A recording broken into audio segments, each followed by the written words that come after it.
Hello friends, welcome to my YouTube channel. नमस्कार दोस्तों, मेरे यूट्यूब चैनल में आप लोगों का स्वागत है। आज सुबह से आपको बहुत बड़ी अपडेट देनी थी कि जो लोग बार काउंसिल ऑफ इंडिया के AIB 17 एग्ज़ाम का वेट कर रहे थे, उनके इंतज़ार की घड़ियां अब समाप्त हुई हैं। AIB 17 जो है, बार काउंसिल ने इसकी डेट रिलीज़ कर दी है और ये 5 फरवरी 2023 को इसका एग्ज़ाम कंडक्ट कराया जाएगा। काफ़ी सारे क्वेश्चंस थे बार काउंसिल के ऊपर कि इसका AIB का एग्ज़ाम कब कंडक्ट कराया जाएगा। काफ़ी सारी पिटीशंस लगी थी, स्टेट बार काउंसिल्स की पिटीशन लगी थी, सुप्रीम कोर्ट में हियरिंग पेंडिंग थी। अब इन सब के बीच में बार काउंसिल ने अपने एग्ज़ाम की डेट 5 फरवरी 2023 को रिलीज़ कर दी है। जो फॉर्म फिलअप करने की डेट है, ये सारी डेट्स मैं वन बाय वन आपको इसी वीडियो में बताऊंगा।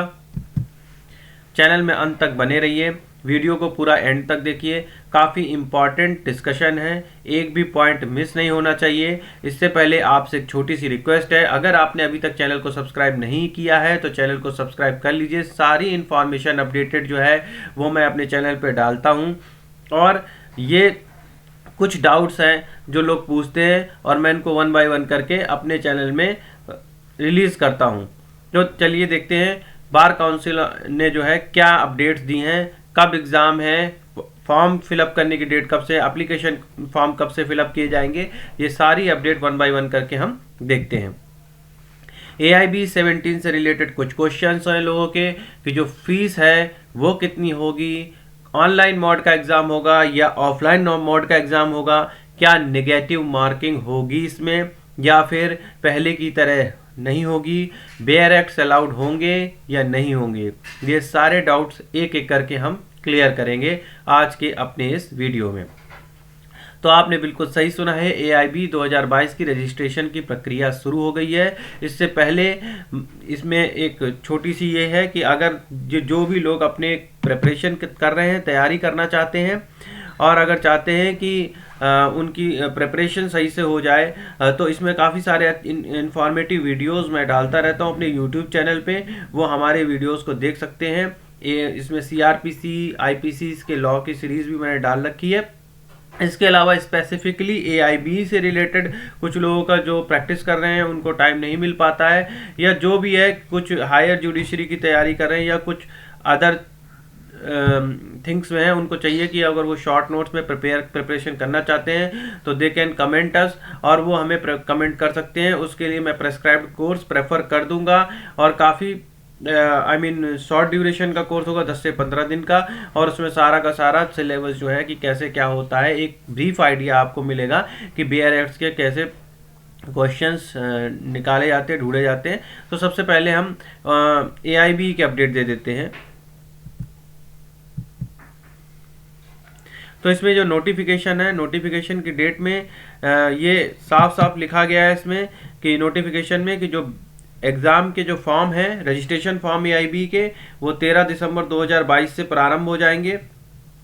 13 दिसंबर 2022 से इसकी रजिस्ट्रेशन या फॉर्म का लिंक ओपन हो जाएगा कि आप अपना रजिस्ट्रेशन करा सकते हैं 13 दिसंबर 2022 से।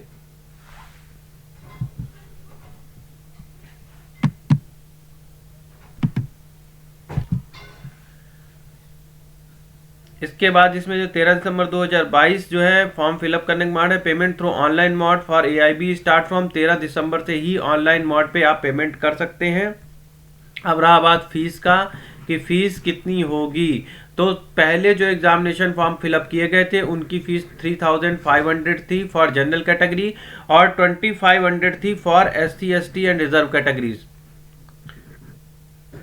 तो जनरल OBC के लिए जो फीस है, जनरल प्लस OBC के लिए पहले जो फीस थी वो 3500 रुपये थी और other categories SC ST and minorities के लिए 2500 रुपये की फ़ीस थी जो AIB ने डिसाइड की थी। अभी आप थोड़ा वेट कर लीजिए, 13 दिसंबर 2022 को जैसे ही इसके एग्जामिनेशन की का फॉर्म ओपन होते हैं ये भी चीज़ क्लियर हो जाएगी कि इस बार फीस कितनी रहने वाली है।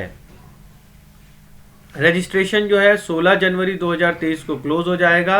16 जनवरी 2023 तक आप लोग अपने फॉर्म फिलअप कर लीजिए, फॉर्म कंप्लीट कर लीजिए।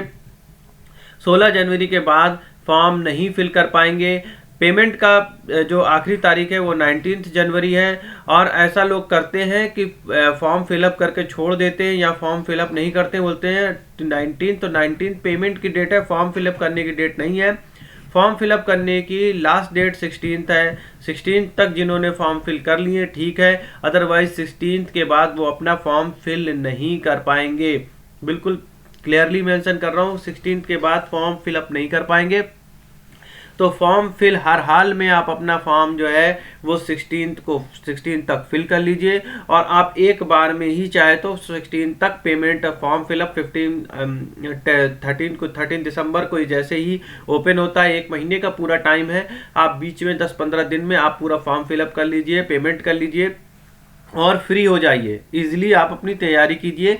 आपका जो ऑनलाइन लिंक है, link activation date for admit card processing, admit card and verification process जो है 21 जनवरी 2023 ऑनवर्ड जो है वो एक्टिवेशन लिंक हो जाएगा एडमिट कार्ड वेरिफिकेशन प्रोसेस का। और 25 जनवरी 2023 जो है वो करेक्शन है एडमिट कार्ड पे, उसकी डेट है। देखिए करेक्शन का क्या है, ये नया फंडा आया है इस बार की करेक्शन में, जैसे कि कुछ लोग जो है अपना सेंटर चेंज करना चाहते हैं तो वो एडमिट कार्ड में ऑनलाइन जो है वो करेक्शन कर करके अपना, जैसे मान लीजिए आप गाजियाबाद में हैं और आप इलाहाबाद में किसी काम से गए हुए हैं, आप चाहते हैं कि आपका सेंटर जो है वो इलाहाबाद हो जाए ताकि आप फॉर्म इजीली पेपर वहाँ वहीं आप स्टे करोगे, वहीं पे आप पेपर देना चाहते हो, तो आप सेंटर चेंज करने का एक ऑप्शन एडमिट कार्ड में दे रखा है, तो आप चेंज कर सकते हो। Last date of correction of online admit card, पहले ये चीज़ नहीं थी, अब इसमें है। तो ये 25 जनवरी इसकी लास्ट डेट है। वैसे कोई जनरली चेंज करता नहीं है, फिर भी कोई मजबूरी हुई तो चेंज लोग करते हैं, तो ये एक ऑप्शन है आपके लिए। फिर online release of admit card date जो है 30 जनवरी 2023 टू 3 फरवरी 2023 है रिलीज ऑफ एडमिट कार्ड की डेट। और एग्जामिनेशन की डेट जो है वो 5 फरवरी की डिसाइड हो गई है, बिल्कुल सही, 5 फरवरी 2023 को एग्जाम की डेट जो है वो डिसाइड हो गई है। तो ऑल इंडिया बार एग्जामिनेशन 17 और AIB 17 will be held on 5 February 2023, the bar council of India has said. Bar council of India ने AIB की डेट जो है वो डिसाइड कर दिया है। ये आपकी स्क्रीन पे मैंने सारी डेट्स जो है वो मेंशन कर रखी है, किस डेट को कौन कौन सी एक्टिविटी और क्या इंपॉर्टेंट डेट्स हैं वो सारी मैंने इसमें मेंशन कर दी हैं। तो अब इससे रिलेटेड कुछ क्वेश्चंस स्टिल लोगों ने मेरे से पूछे हैं, वो मैं आपको क्लियर कर देता हूं। सबसे पहली बात ये पूछी गई है कि ऑनलाइन मॉड एग्ज़ाम जो दे रखा है इसमें कि ऑनलाइन और ऑफलाइन दोनों मॉड के एग्ज़ाम होंगे, इससे रिलेटेड क्या अपडेट है। तो ऑनलाइन मॉड का जो एग्ज़ाम है अभी उसका जो ये भी क्लैरिफिकेशन आ जाएगा, जैसे ही ये फॉर्म रिलीज़ होगा वैसे ही पता चलेगा, यानी कि 13 दिसंबर को इसकी भी क्लैरिफिकेशन है आ जाएगी कि ऑनलाइन मॉड का एग्ज़ाम होगा या फिर हमें तो ये पता कि हमने OMR सीट फिल करी थी, तो OMR सीट से ही एग्ज़ाम ऑफलाइन मोड में ही कंडक्ट हुआ है अब तक। ऑनलाइन मोड का इन्होंने नोटिफिकेशन में दिया जरूर था, लेकिन अब ये 13 दिसंबर को ही क्लियर होगा कि ऑनलाइन एग्ज़ाम कंडक्ट होगा या फिर ऑफलाइन ही रहेगा, या ऑनलाइन कंडक्ट होगा तो उसका प्रारूप क्या होगा। सेकंड क्वेश्चन ये पूछा गया था कि सर बेयर एक्ट अलाउ होगी या फिर नहीं होगी, और बेयर एक्ट कौन सी अलाउड होगी। तो मेरा आंसर ये है कि बेयर एक्ट अलाउड है। बहुत से लोगों ने मारे कन्फ्यूज़न के लास्ट टाइम पे वो विदाउट नोट्स वाले बेयर एक्ट खरीदे थे, और फिर बहुत से लोगों ने अपने बेयर एक्ट्स में कुछ इंपॉर्टेंट टिक मार्क्स कर रखे थे, तो वो सारे उनके चीज़ें जो हैं वो हट गई थी, जिसकी वजह से उन्हें काफ़ी प्रॉब्लम्स हुई। तो मेरा एक सीधा सा सजेशंस है कि बेयर एक्ट अलाउड है, होनी चाहिए, और ऐसा कुछ नहीं होना चाहिए कि बेयर एक्ट अलाउड नहीं होगी। बेयर एक्ट तो अलाउड होंगी ही होंगी। दूसरा प्रश्न निगेटिव मार्किंग का, कि क्या निगेटिव मार्किंग आ सकती है। तो मेरे हिसाब से एग्ज़ाम इतने दिनों बाद कंडक्ट हो रहा है, लोग वैसे ही इतना पजल्ड हो गए हैं इस एग्ज़ाम से रिलेटेड कि क्या होगा क्या नहीं होगा, तो इसमें निगेटिव मार्किंग का कोई प्रावधान नहीं होना चाहिए। ऑब्वियसली निगेटिव मार्किंग नहीं होनी चाहिए। पासिंग मार्क्स इसमें 40 है, तो 40 मार्क्स पे आपको ये आप क्लियर कर लोगे, और इसमें जो है मेरे हिसाब से तो नेगेटिव मार्किंग नहीं होनी चाहिए। लेकिन ये जो क्लैरिफिकेशन है वो 13 दिसंबर 2022 को ही आपको पता चलेगी। कुछ चीज़ें मैं इंपॉर्टेंट बता देना चाहता हूँ कि इसमें डेट्स का बहुत इंपॉर्टेंस होता है। 5-6 प्रश्न ऐसे ज़रूर आते हैं कि ये एक्ट कब आया, जैसे कंपनी एक्ट है या फिर तुम्हारा जो भी एक्ट है, कंपनी एक्ट है या कॉन्स्टिट्यूशन है या फिर ये लेबर एक्ट है, तो ये सारे एक्ट कब आए, तो इनकी डेट बहुत इंपॉर्टेंट है। तो डेट का एक शॉर्ट नोट जरूर बना लीजिए पूरे बेयर एक्ट की, जो भी आपकी बेयर एक्ट है उसका सारे डेट्स का, कि ये डेट, इस डेट को ये एक्ट लागू हुआ या कमेंसमेंट हुआ इसका, और राज्यपाल ने कब इसको स्वीकृति दी। तो इस तरह से जितने भी डेट्स हैं वो इम्पोर्टेंट हैं इस एग्ज़ाम में। सारे डेट जरूर से जरूर आप लिख लीजिए। 110% है कि सारे जो भी बेयर एक्ट्स हैं उसे 5-6 क्वेश्चन डायरेक्ट डेट का आता है, तो ये 5-6 नंबर तो आपको नहीं छोड़ने हैं जो डेट से रिलेटेड आते हैं। और दूसरा आता है कॉन्स्टिट्यूशन से रिलेटेड इम्पॉर्टेंट केस लॉज का एक मैं वीडियो जरूर दूंगा कि जो भी इम्पोर्टेंट केस लॉज है, जो लैंडमार्क जजमेंट है वही लैंडमार्क जजमेंट घूम फिर के आते हैं। तो लैंडमार्क जजमेंट जो है वो सारे के सारे आप जरूर एक बार पढ़ लीजिए, उससे पढ़ना ही काफ़ी है क्योंकि इतने फेमस है। जैसे नालसा हो गया, ये सारे जो भी जजमेंट है लैंडमार्क जजमेंट, वो सारे जजमेंट एक बार आप रीडिंग कर लीजिए, बहुत इंपॉर्टेंट जजमेंट हैं और वो जरूर एग्जाम में पूछे जाते हैं और आएंगे ही आएंगे। तो ऐसे क्वेश्चंस आते हैं। और बेयर एक्ट पढ़ने का तरीका मैंने बहुत पहले ही बता रखा है, एक बार अगर जो लोग क्रैश कोर्स ज्वाइन करेंगे उनको मैं फिर से समझाऊंगा कि बेयर एक्ट पढ़ने का क्या तरीका होता है। बेयर एक्ट पढ़ने का सीधा तरीका ये है कि अगर आपने एग्जाम में क्वेश्चन देखा तो आप सबसे पहली गलती तो आप ये करते हो कि एग्जामिनेशंस में आप धीरे धीरे टिक मार्क लगाते रहते हो और आप जो सर्किल फिल करने का टाइम जो वो लास्ट में रखते हो कि लास्ट में सर्किल फिल करूंगा, लेकिन लास्ट टाइम पे यकीन मानिए बहुत ज़्यादा प्रेशर आ जाता है जिसकी वजह से सर्किल फिल नहीं कर पाते हैं और गलत होता है। फिर उनके जो आए हुए क्वेश्चन होते हैं उनके फिर आधे घंटे स्पेशली आपको इन सर्किल फिल करने के लिए देना होता है। आपको जिस क्वेश्चन का आंसर कंठस्थ पता है कि यही आंसर है इसका और आपको बेयर एक्ट में भी मिल गया वो आंसर, उसको आप इमीडिएटली सर्किल मार्क अपने ओमार शीट पे कर लीजिए इमीडिएटली। तो सबसे पहले तो आपको यही करना है कि पूरा एग्जाम का जो पैटर्न है पूरा पेपर उठाना है और नंबर 1 से क्वेश्चन पढ़ के जो आ रहा है उसको बेयर एक्ट से मैच करके आपको सर्किल मार्क कर लेना है। फिर आप जब पूरा पेपर तक निकल जाएंगे, मेरे ख्याल से आधे घंटे में ये एक्टिविटी हो जानी चाहिए। काफ़ी तेज़ी से करना है आपको, जो भी आ रहा है अगर आप उसको टिक मार्क कर लीजिए और आधे घंटे बाद उसको देखो कंफर्म करके बेयर एक्ट की ये क्वेश्चन आपको आ रहा है, ये क्वेश्चन आपको आ रहा है, ये क्वेश्चन आपको आ रहा है, ये क्वेश्चन आपको आ रहा है, आपने सारे टिक मार्क कर लिया, उसका आंसर ये होना चाहिए, ये होना चाहिए, होना चाहिए। फिर आपने बेयर एक्ट से उसको कंफर्म किया, फटाक से उसको सर्किल बैक वहीं का वहीं कर लिया। पहले वो सारे क्वेश्चन निपटा लिए। सपोज ऐसे 20 क्वेश्चन है जो आपको आ गए और आपने वहीं के वहीं निपटा लिए। ये डेट से रिलेटेड कुछ क्वेश्चन है, 5 क्वेश्चन 110% आएंगे तो आप +5 मान के चलिए 25 हो गए आपके, जिनमें आपको कंफ्यूजन नहीं होना चाहिए। उसके बाद जैसे लैंडमार्क जजमेंट है मेरे हिसाब से तो सारे लैंडमार्क जजमेंट ही आते हैं। तो लैंडमार्क जजमेंट बहुत इंपॉर्टेंट ही आते हैं, कोई अनइम्पॉर्टेंट ऐसा नहीं है कि जो आता हो।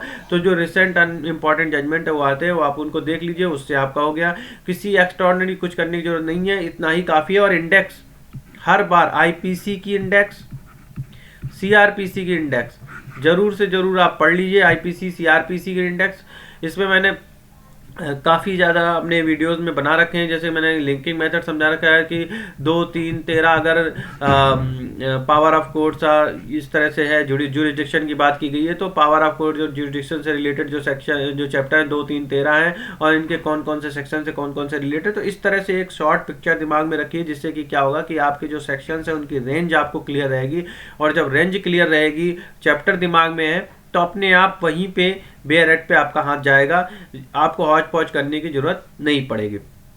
तो कुछ क्वेश्चन बिल्कुल डायरेक्ट आते हैं, जैसे एक्सीडेंटल क्लेम में है तो क्लेम में क्या होगा कि जो थर्ड पार्टी है उसको क्लेम मिलता है कि नहीं मिलता है, कितना क्लेम मिलता है। तो इस तरह के जनरल क्वेश्चन भी आते हैं। एडवोकेट एक्ट, मैं फिर से कहूँगा एडवोकेट एक्ट एक बार आप लोग ले नहीं जाते हो बेयर एक्ट, लेकिन एडवोकेट एक्ट जो भी है उसको एक बार जरूर पढ़ के जाइएगा, हल्का फुल्का पढ़ लीजिएगा। इंपॉर्टेंट क्वेश्चन पुराने जो एआईबी के क्वेश्चन पूछे गए एडवोकेट एक्ट से ये जरूर पूछ लीजिएगा। इससे 5 क्वेश्चन पक्का आएंगे।